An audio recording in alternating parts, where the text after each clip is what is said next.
Hey y'all, I am back again. Infinite love and life and good vibrations. I came here to talk about a little nugget story that I found that I'm going to share it with y'all after I tell my part first, because I'm going to let them say what they have to say and I'll let y'all comment on the rest of it.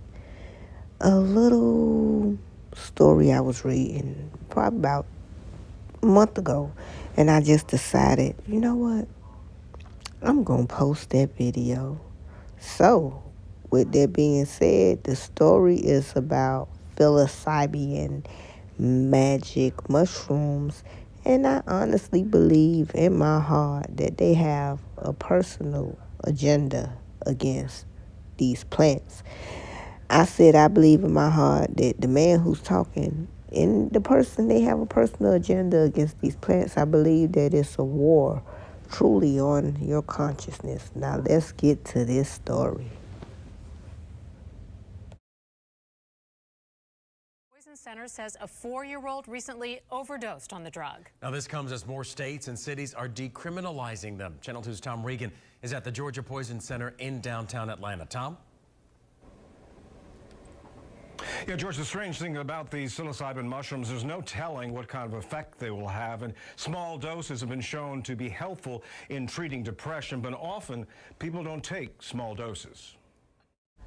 And I agree with him on that part. I truly do agree with him, but everything should be taken into moderation. Now let's get to the rest of this story, because I find it more interesting as I go further along in the story.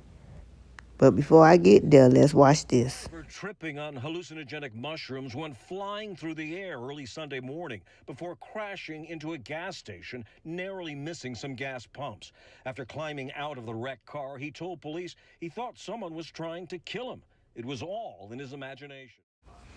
Well, it probably was somebody after him. He probably was having a bad trip. Hey, a lot of us can testify to say, well, not me, but a lot of us can testify to say that they've known people that have had bad trips when they have taken psilocybin. You know, we got to go in there with a good thought.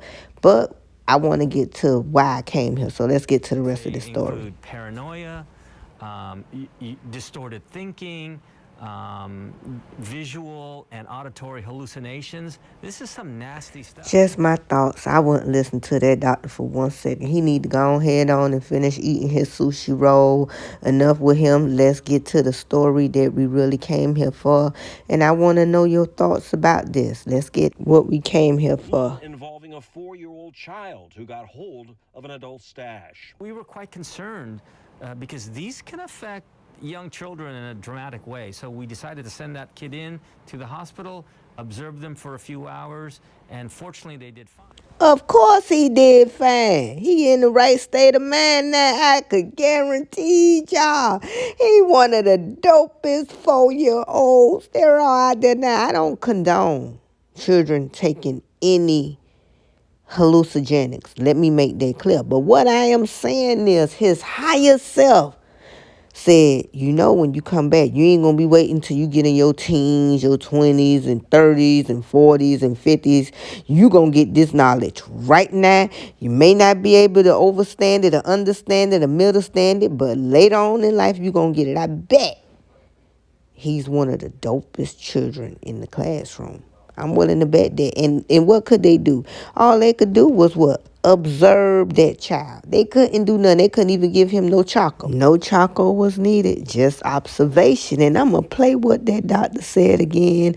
Courtesy and the shout out goes to WSBT Channel 2. One involving a 4-year-old child who got hold of an adult stash. We were quite concerned because these can affect young children in a dramatic way. So we decided to send that kid in to the hospital, observe them for a few hours, and fortunately they did fine. Please don't forget to like, share, and subscribe to my channel, Infinite Love and Light, and I'm out.